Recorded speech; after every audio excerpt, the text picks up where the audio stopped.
அனைவருக்கும் வணக்கம். நினைவுகூர்க தமிழ் யூடியூப் சேனலுக்கு உங்களை வரவேற்கிறேன். டிஎன்பிஎஸ்சி தேர்வுகள்ல கலைந்துள்ள சொற்களை முறைப்படுத்தி சரியான சொற்றொடை அமைக்க அப்படின்னு சொல்லி கண்டிப்பா கேள்விகள் கேட்டுவாங்க. ரொம்ப எளிமையான பகுதியா, ஆனா எழுவாய் எது பயனிலை எதுன்னு தெரியாம நம்ம இதுல நிறைய பேர் மார்க்க விட்டுடுவோம். இன்னும் சொல்ல போனா சமீபத்தில் நடந்த குரூப் 2024 குரூப் 2 எக்ஸாம்ல பாத்தீங்கன்னா முறையான தொடரமைப்பினை குறிப்பிடுக. தமிழர்களின் தொன்மையான வீரலாட்ட ஏறு தழுவுதல் அப்படின்னு ஒரு முக்கியமான கொஸ்டின் கேட்டிருந்தாங்க. நம்ம இப்ப இன்னைக்கு என்ன பார்க்க போறோம்னா 7ஆம் வகுப்பு பாடப்புத்தகத்துல இருக்கிற இலக்கண பகுதியில தேர்வு கேட்கப்படும் முக்கியமான ஒரு பழமொழியோட சேர்த்து இந்த வீடியோவை பார்க்க போறோம். வீடியோட எண்ட்ல நம்ம வெப்சைட்ல இருக்கிற லைவ் குவிஸ் கேள்விகளும் இருக்கு, அதையும் சால்வ் பண்ண போறோம். அதனால வீடியோ ஸ்கிப் பண்ணாம முழுசா பாருங்க. நம்ம சேனலுக்கு புதுசுனா உடனே சப்ஸ்கிரைப் பண்ணிக்கோங்க. முதல்ல சொற்றொடர் அல்லது தொடர் அப்படின்னா என்ன அப்படிங்கறத பாத்துக்கலாம். தேர்வுல சில இடங்கள்ல சொற்றொடர் அப்படின்னும் சில இடங்கள்ல சுருக்கமா தொடர் அப்படின்னு மாத்தி கேட்பாங்க. ரெண்டுமே ஒரே அர்த்தம் தான். இரண்டு அல்லது அதற்கு மேற்பட்ட சொற்கள் தொடர்ந்து வந்து ஒரு முழுமையான பொருள் தந்தா அதுக்கு பேர் தான் சொற்றொடர். சோ நிறைய வேர்ட்ஸ் இருக்கும், அது சேர்ந்து வந்து உங்களுக்கு ஒரு முழுமையான பொருள், அந்த சென்டென்ஸ் வந்து கம்ப்ளீட் ஆகுச்சுன்னா அதுக்கு பேர் தான் சொற்றொடர் அப்படின்னு சொல்றாங்க. இப்ப எக்ஸாம்பிள் பார்க்கணும்னா வள்ளி பாடம் படித்தாள். வள்ளி பாடம் படித்தாள் இந்த வாக்கியத்தை எடுத்துக்கலாம். இதான் ஒரு எக்ஸாம்பிள். இது வந்து ஒரு முழுமையான பொருளை தருது. வள்ளி வந்து என்ன பண்றா, பாடம் படிச்சுட்டு இருக்கா. இது வந்து ஒரு மரபு வழி சொற்றொடர் அமைப்பு இலக்கண முறைப்படி இருக்குது. இதுல ஏன்னா எழுவாய் இருக்கு, செய்யப்படு பொருள் இருக்கு மற்றும் பயனில இருக்கு. இந்த மூன்று முக்கிய பகுதிகள் இருந்தாதான் ஒரு தொடர் ஆகும். இது எனக்கு வரிசையா தான் வரணுமா, வள்ளி பாடம் படித்தாள் இப்படி வரிசையா தான் வரணும் அப்படிமா, வரிசையா வரணும்னு அவசியம் இல்ல. மாறி மாறி கூட சில நேரம் வரலாம். எக்ஸாம்பிள் பாடம் படித்தாள் வள்ளி இப்படி கூட நீங்க மாத்தி எழுதிக்கலாம். அது மாதிரி சில நேரம் மறைஞ்சு வரலாம். அதாவது எழுவாயோ செய்யப்படு பொருளோ வெளிப்படையா வராம மறைஞ்சு கூட வரலாம். இப்ப பாருங்க, பாடம் படித்தாள், யாரு படித்தாள்னு சொல்லல, எழுவா இதுல இல்ல, இது மறைந்து வருது. சோ எழுவாயோ செய்யப்படு பொருளோ இல்லாம கூட ஒரு தொடர் அமையலாம். ஆர்டர்ல தான் வரணும்னு அவசியம் இல்ல. ஆனா பயனிலை வந்து ரொம்ப முக்கியம். பயனிலைங்கிறது அவங்க செய்யற செயலை குறிக்கு. சோ அது இல்லாம செயல் இல்லாம அந்த சென்டென்ஸ் முக்கியமா ஆகாது, முழுமை பெற முடியாது. சோ பயனிலைங்கிறது ரொம்ப இன்றியமையானது, அது கட்டாயம் இடப்பெறணும். சோ இந்த மூன்று இலக்கண குறிப்பும் ரொம்ப முக்கியம் ஃப்ரெண்ட்ஸ். நீங்க இப்ப குரூப் 2 எக்ஸாம் எழுதுனீங்கன்னா உங்களுக்கு கொஞ்சம் காம்ப்ளிகேட்டா கிடக்கும். இந்த 3 ஆப்ஷனையும் கொடுத்து இதில் எந்த கூற்று தவறானது அல்லது எது சரியானது, எவையெல்லாம் சரியானது அப்படிங்கிற மாதிரி கேட்பாங்க. சோ வரிசை முறை கட்டாயம் இல்ல, ஆர்டர்ல தான் வரணும் அவசியம் இல்ல. மறைந்து வரலாம், எழுவாயும் செய்யப்படு பொருளும் வராம கூட வரலாம். ஆனா பயனிலைங்கிறது உங்களுக்கு ரொம்ப முக்கியம். சோ ஒரு தொடர்ல 3 பகுதிகள் இருக்கும்னு பார்த்தோம். அது என்னது, எழுவாய், பயனிலை, செய்யப்படு பொருள். இப்ப இத பாருங்களேன், பாடம் எழுதினார். இதுல என்ன இல்ல, யார் எழுதினாருங்கிற குறிப்பு இல்ல. அப்போ எழுவாய் வந்து இல்ல. புல் சாப்பிட்டது, யார் புல் சாப்பிட்டா அதுவும் உங்களுக்கு தெரியல, அதுலயே எழுவாய் இல்ல. மான் சாப்பிட்டது, இதுல மான் எதை சாப்பிட்டுச்சு, புல்ல சாப்பிட்டுச்சா. இப்ப இதுல என்ன இல்ல, செய்யப்படு பொருள் இல்ல. ஆனா பயனிலே உங்களுக்கு கண்டிப்பா வரணும். பயனிங்கிறது எழுதினார், சாப்பிட்டது இதுதான் வந்து பயனிலைன்னு குறிக்கிறாங்க. இப்ப எழுவாய் அப்படின்னா என்னன்னு பார்க்கலாம். ஒரு செயலை செய்கின்ற பொருள், அதாவது இந்த சென்டென்ஸ்ல இந்த தொடர்ல எது முக்கியமானதுன்னு பார்த்தோம்னா எழுவாய். யார பத்தி நம்ம பேச போறோம் அந்த பொருள் தான் வந்து என்னது, எழுவாய் எனப்படும்.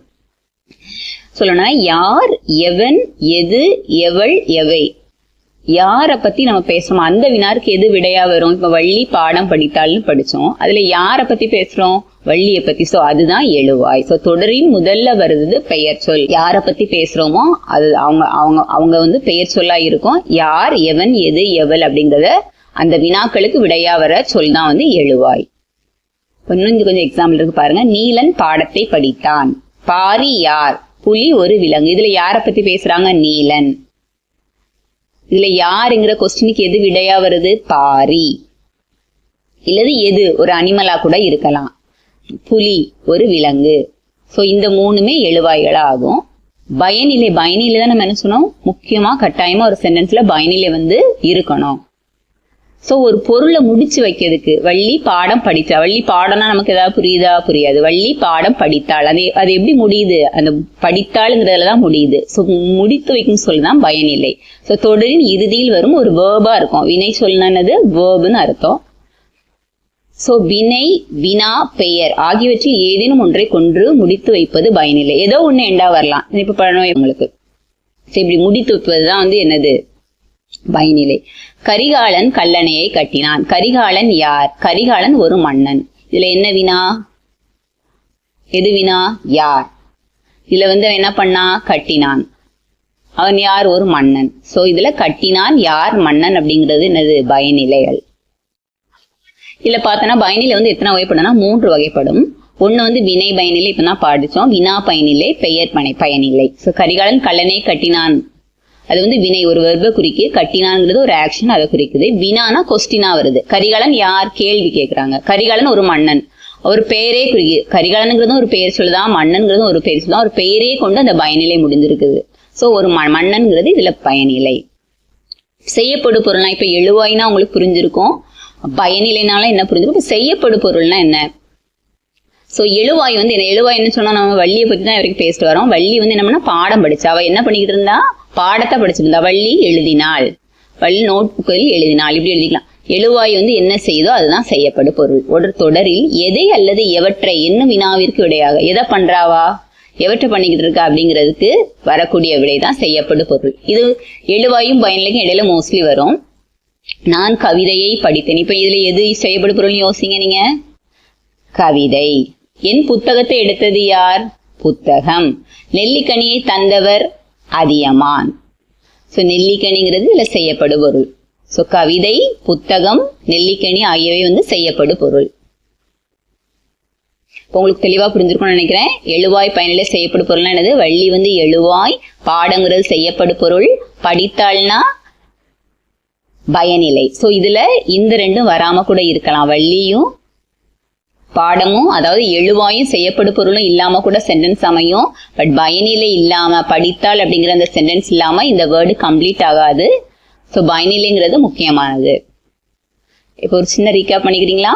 எழுவாய்னா என்னது, ஒரு முதன்மை பெயர் சொல், அந்த தொடர்ல வினை செய்யறவங்களை குறிக்கிறது அப்படின்னு சொல்லி சொல்லியிருக்காங்க. யார் படித்தால், வள்ளி. வள்ளிங்கிறது எழுவாய்.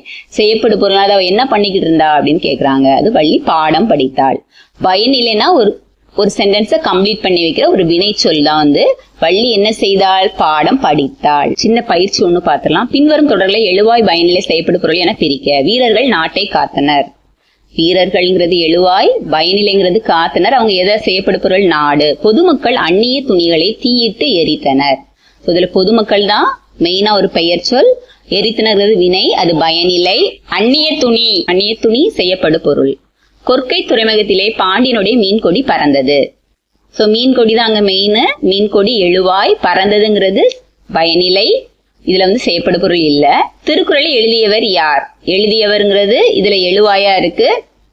செய்யப்படு பொருள் வந்து திருக்குறளா இருக்கு. யாருங்கிறது இங்க பயனிலையா இருக்கு. இதுல ஒரு முக்கியமான குறிப்பு நோட் பண்ணிக்கோங்க. யாருன்னு தான் நமக்கு என்ன ஆயிரும், இது எழுவாய்ங்கிற ஒரு சிந்தனைக்கு பெயரும். எழுவாயில என்ன படிச்சோம், யாருங்கிற வினாவுக்கு விடையாக வருறதுதான் எழுவாய்னு படிச்சோம்.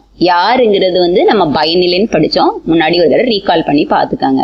கபிலர் குறிஞ்சிப்பாட்டை எழுதிய புலவர். சோ கபிலர் வந்து எழுவாய், பயனிலை, புலவர், செய்யப்படு பொருள் வந்து குறிஞ்சிப்பாட்டு.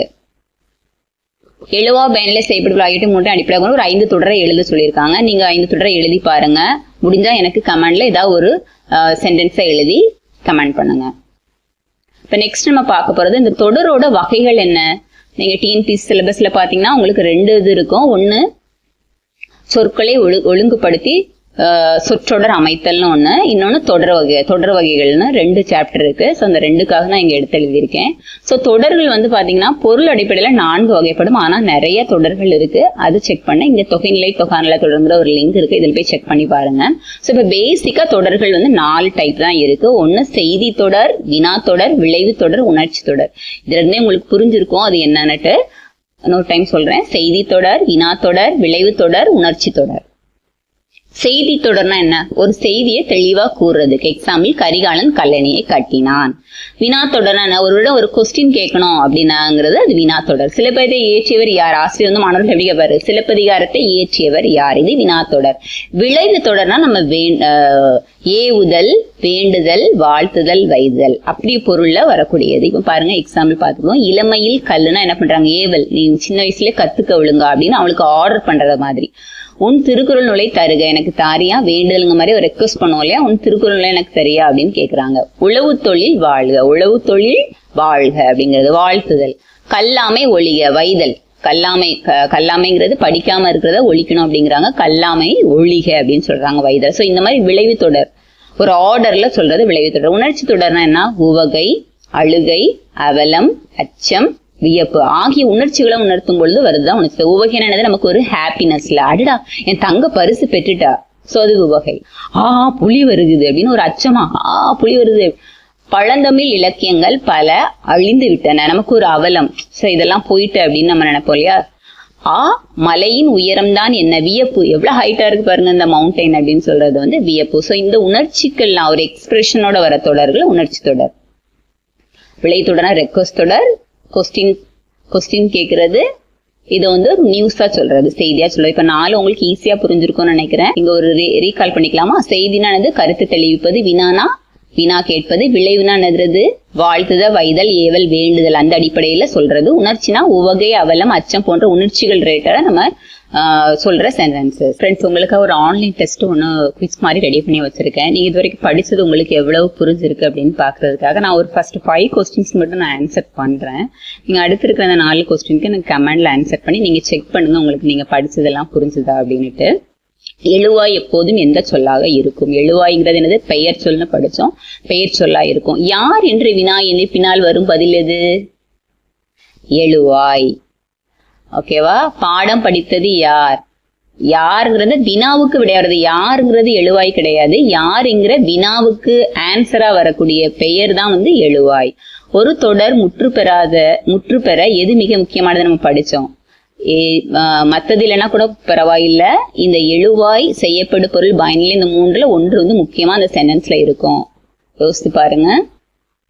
பயனிலை, படித்தான் என்பது எந்த வகை பயனிலை, 3 பயனிலை படிச்சோம், 3 வகைகள் படிச்சோம், ஞாபகம் இருக்கா. வினை, வினா, வினை பயனிலை. படித்தான்ங்கிறது என்னது, வினை பயனிலை.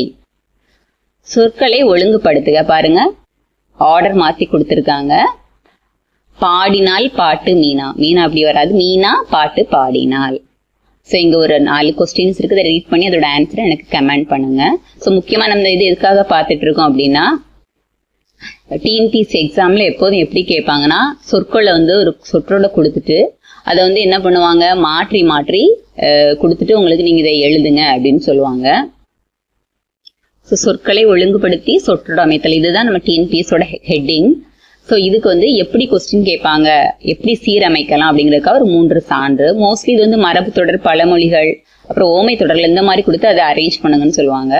படியாத மாடு அடியாது. ஸோ இதோட கரெக்டான ஆர்டர் பார்த்தோன்னா, அடியாத மாடு படியாது, அளந்து போடு, போட்டாலும் ஆற்றில், ஆற்றில் போட்டாலும் அளந்து போடு, உள்ளளவும் நினை உப்பிட்டவரை, உப்பிட்டவரை உள்ளளவும் நினை. ஸோ தேர்வுல எதிர்பார்க்கப்படுற சில முக்கிய பட்டியல்களை நான் கொஞ்சம் இங்க உங்களுக்கு லிஸ்ட் பண்ணியிருக்கேன். அது மாதிரி இங்க ஒரு 50 பழமொழிகள் இருக்கு, இங்க ஒரு 2000 ஓமை தொடர்கள் இருக்கு. இதெல்லாம் வந்து செக் பண்ணி பாருங்க. இப்ப இந்த ப்ரீவியஸ் இயர் கொஸ்டின் ஒன்னா செக் பண்ணி பார்க்கலாம். முறையான தொடர் அமைப்பினை குறிப்பிடுகிறது தான் 2024ல கேட்ட கொஸ்டின். தமிழர்களின் வீர விளையாட்டு தொன்மையான ஏறு தழுவுதல். தமிழர்களின் வீர விளையாட்டு ஏறு தழுவுதல் தொன்மையான, இது ரெண்டுமே ராங்கா இருந்த மாதிரி தான் இருக்கு. தொன்மையான வீர விளையாட்டு தமிழர்களின் ஏறு தழுவுதல். நம்ம ரீட் பண்ணும் போதே தெரியும் நமக்கு, தமிழர்களின் தொன்மையான வீர விளையாட்டு ஏறு தழுவுதல். ஆன்சர் கெஸ் பண்ணி வச்சுக்கோங்க, நோ டைம் பாருங்க, ஆன்சர் கணிக்கிறேன். தமிழர்களின் தொன்மையான வீர விளையாட்டு, இது வந்து எழுவாய்.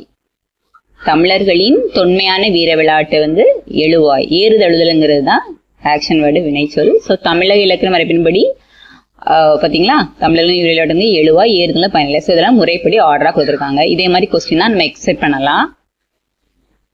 இப்ப வீடியோட மிக முக்கியமான பகுதிக்கு வந்தாச்சு. நீங்க இந்த இலக்கணத்தை எந்த அளவுக்கு புரிஞ்சு வச்சிருக்கீங்கன்னு லைவா டெஸ்ட் பண்ண நம்ம வெப்சைட்ல இந்த மாதிரி வினாக்கள் கொடுத்துருக்கேன். இதோட ஆன்சரும் இருக்கு, நீங்க செக் பண்ணி எழுதி பாருங்க. உங்க மார்க் எல்லாம் எனக்கு கமெண்ட் பண்ணுங்க. பக்கத்துல இருக்க பதில காட்ட பட்டன் அழுத்தி உங்க விடைய சரியா செக் பண்ணிக்கோங்க. இந்த ஆன்லைன் தேர்வு உடனே எழுதவும், 100க்கும் மேற்பட்ட பழமொழிகள் பட்டியலையும் படிக்கவும், இதோட இலவச மெட்டீரியலை டவுன்லோட் பண்ணவும் கீழே இருக்க டெஸ்கிரிப்ஷன்ல இருக்க நம்ம நினைவு கூர்க தமிழ் தளத்தோட லிங்கை கிளிக் பண்ணுங்க. வீடியோ